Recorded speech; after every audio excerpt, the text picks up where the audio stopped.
সবাইকে happy new year জানাচ্ছি। ২০২৫ সাল সবার জীবনে সুখ, শান্তি, সমৃদ্ধি বয়ে আনুক এই প্রত্যাশায় ভিডিওটা শুরু করছি।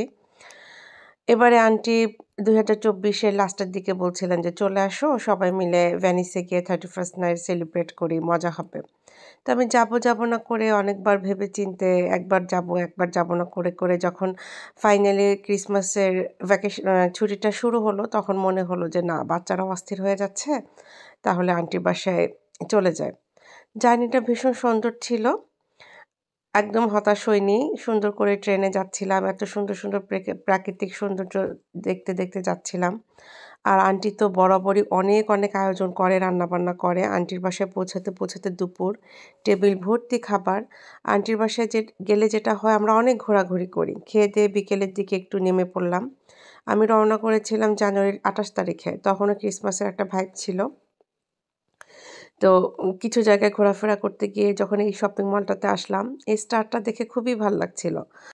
ক্যামেরায় কতটা বোঝা যাচ্ছে জানি না, বাট আমি যখন দাঁড়িয়ে উঠছিলাম উপরের দিকে, মানে এত মুগ্ধ হয়ে দেখছিলাম। অবশ্য আমরা তো খেয়ে-দেয়ে বিকেলের দিকে বের হয়েছি, এর মধ্যে শপিং মলটা বন্ধও করে দিবে। তো সামনের দিকে আরও অনেক সুন্দর ডেকোরেশন করে রেখেছিল, যেগুলি আমি ক্লিপস নিতে পারিনি। কারণ আমাদের আবার বের হয়ে যেতে হয়েছে। তো আন্টির বাসায় আসলে আমরা এত বেশি হইচই করি, সময় যে কোত্থেকে যায় আমি টের পাই না। আর এত ভালো লাগে সবকিছু মিলে। শুধু যাওয়ার আগে আমি চিন্তাই করি যাব কি যাব না। কিন্তু প্রতিবারই সেইম হয়, কিভাবে যে সময় পার হয়, পরে চিন্তা করি কিভাবে সময় পার হলো। আর আন্টি এত মজার খাবার রান্না করেন। আরও ছিল শীতের পিঠা বলে আমাদের তো একটা ব্যাপার আছে। আমি সেভাবে পিঠা বানাই না। শুধু এই কারণেই বানাই না, কারণ শীতের দিনে আন্টির বাসায় গেলে তো পিঠা খাবো। অনেক পিঠা বানিয়েছিলেন আন্টি। এটা ছিল 31st এর লাঞ্চের আয়োজন করেছিলেন চাইনিজ।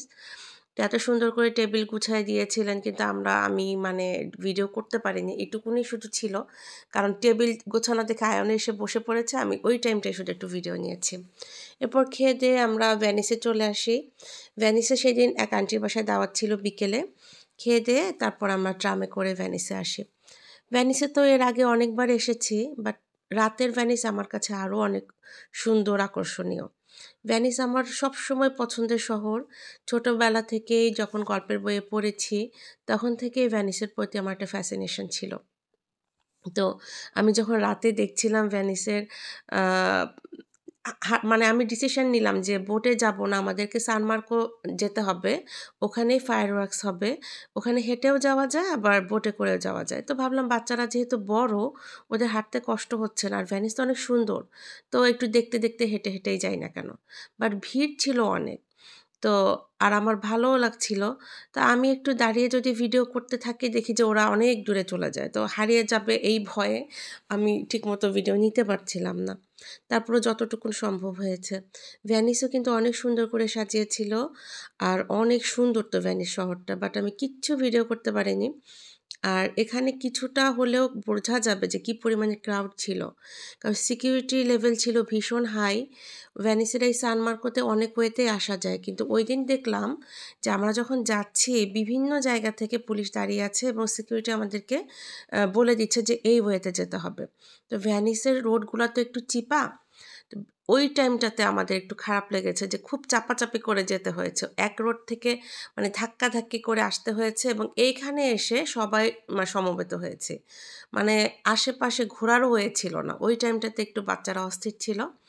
এরপরে যখন ১২টা বাজে, তখন আমাদের সেই সবকিছু ওপেন করে দেওয়া হয় এবং আমরা দৌড়ে ঠিক নদীর পাড়ে এসে দাঁড়াই, যেখান থেকে ফায়ার ওয়ার্কস হচ্ছিল।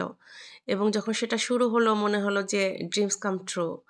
সত্যিই বলতে হয় ২০২৪ আমাকে আলহামদুলিল্লাহ অনেক কিছুই দিয়েছে এবং ২০২৪কে বিদায় জানালাম এবং ২০২৫কে ওয়েলকাম করলাম সবাই মিলে, পরিবারের সবার সাথে একসাথে।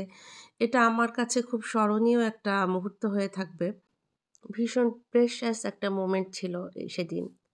বাট আমার কাজিনটা বলছিল যে ভেনিসে নাকি এই ফায়ার ওয়ার্কস আরও বেশি সময় ধরে আরও বেশি হয়।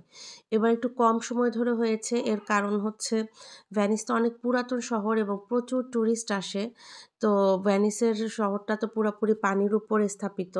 তো এটার উপর চাপ পড়ে যায় তখন, যাতে মানুষের চাপে এটা অবস্থা কন্ট্রোলে রাখার জন্য এত সিকিউরিটি ছিল এবং কম সময় ধরে ফায়ারওয়ার্কসটা হচ্ছিল। কারণ সেফটি সিকিউরিটির ব্যাপারটাও তো আসলে দেখতে হবে। তো সব কিছু মিলে আমি খুবই স্যাটিসফাইড ছিলাম। ওরা বলছিল আরও একটু বেশি সময় ধরে হলে ভালো হতো। বাট আমার জন্য যেহেতু ফার্স্ট টাইম আমি হ্যাপি ছিলাম। আমি অনেক হ্যাপি ছিলাম এবং সবসময় একরকম যায় না। সবার সাথে সবসময় একসাথে সেলিব্রেট করা হয় না। তো যেহেতু এই মোমেন্টটা আমি পেয়েছি আমার লাইফে আমি স্যাটিসফাইড আলহামদুলিল্লাহ। ফায়ারওয়ার্কসের পরে এই দৃশ্যটা দেখার মতো ছিল। কারণ যতক্ষণ ফায়ারওয়ার্কস হচ্ছিল ততক্ষণ তো সমস্ত বোর্ডগুলো এক জায়গায় ব্লক করে দেওয়া হয়েছিল। যেই না মুহূর্তে ফায়ারওয়ার্কস বন্ধ হয়ে গিয়েছে শত, শত বোটস হচ্ছে মানে চলছিল নদীর উপর দিয়ে। লাইটগুলা দেখা যাচ্ছিল। মানে হচ্ছিল একটা বোটের শো রেস হচ্ছে। এটা দেখতেও অনেক ভাল লাগছিল। আর যেহেতু ফায়ারওয়ার্কস অনেকক্ষণ ধরে হয়নি, তো আমরা আবার কিছুক্ষণ ধরে দাঁড়িয়েছিলাম যে ভিড়টা একটু কমুক তারপরে মুভ করব। তো ভীষণ ভাল লাগছিল। আমরা মনে হয় আরও আধা ঘন্টা ধরে ওয়েট করছিলাম সেখানে। তো এর মধ্যে 31st নাইট করার পরেও আন্টির বাসায় খাওয়া-দাওয়া, শীতের পিঠা সবকিছু মিলে এত সুন্দর একটা ভ্যাকেশন করেছি। আন্টির পিঠাগুলোর কোনো আ ভিডিও তো আমার কাছে নাই। আমি ঠিক করেছি ভিডিও শেষে সেই কিছু ছবি আছে ওগুলি এড করে দিব। এরপরে যখন অনেক মানুষ চলে গেল কারণ যেহেতু অনেক রাত হয়ে গেছে, একটু টায়ার্ডও ছিলাম। তো মনে হচ্ছিল এখন আর না হাঁটে এখন বোটে করে হচ্ছে আমরা যাই ওপারে। তো বোট যেহেতু অল্প মানুষ সেখানে মানে এত মানুষ তো একবারে যাওয়া যাবে না। তো ওয়েট করছিলাম বোটের জন্য। সবকিছু মিলে ভীষণ ভাল লাগছিল। আবার জার্মান থেকে আমাদের আরেকটা রিলেটিভস এসেছিল। ও সাথে ছিল সেদিন। অনেক ভালো লেগেছে সে কারণে। তবে এখন যখন আমি ভয়েস ওভার দিচ্ছি মনে হচ্ছে আরো একটু বেশি ক্লিপস থাকলে ভালো হতো। ছবি তো একেবারেই তোলা হয়নি। কিছু, কিছু ভিডিও করেছিলাম। তো আসলে এক জায়গায় যখন ঘুরতে যাওয়া হয়, এটা আমার কাছে মনে হয়, তারপরে সেখান থেকে ফিরে এসে এই মেমোরিগুলো আবার রিভিউ করতে মনে হয় বেশি ভালো লাগে। পার্সোনালি আমি পছন্দ করি। যেমন এখন আমার এগুলি অনেক ভালো লাগছে। তখন কিন্তু ওই মুহূর্তে আমি বুঝিনি। এরপরে সবকিছু শেষ করে আলহামদুলিল্লাহ নতুন বছরে আমি ৩ তারিখে রওনা দিলাম বোলজানোর উদ্দেশ্যে। তো বোলজানো ফেরার পথেও ট্রেনে অনেক ভাল লাগছিল। কারণ যেসব জায়গায় পাহাড় ছিল দেখলাম একেবারে বরফে আবৃত। আবার একটু সূর্য উঠলে দেখা যায় সেখানে রোদ, প্রকৃতি আর ওয়েদারের এই অদ্ভুত সংমিশ্রণ মানে এত সুন্দর লাগছিল, খুবই ইন্টারেস্টিং। দেখতে, দেখতে যাচ্ছিলাম আর চিন্তা করছিলাম একটা সপ্তাহ কিভাবে পার করলাম। মানে এত এনজয় করেছি আমরা এভরি মোমেন্ট। খাওয়া-দাওয়া, ঘোরাফেরা কোনোটাই বাদ ছিল না। একটা সুন্দর ভ্যাকেশনের অনেকগুলো বেনিফিটও থাকে। এই যেমন ৭ টা দিন আমাকে সুন্দর মেমোরি দিয়েছে।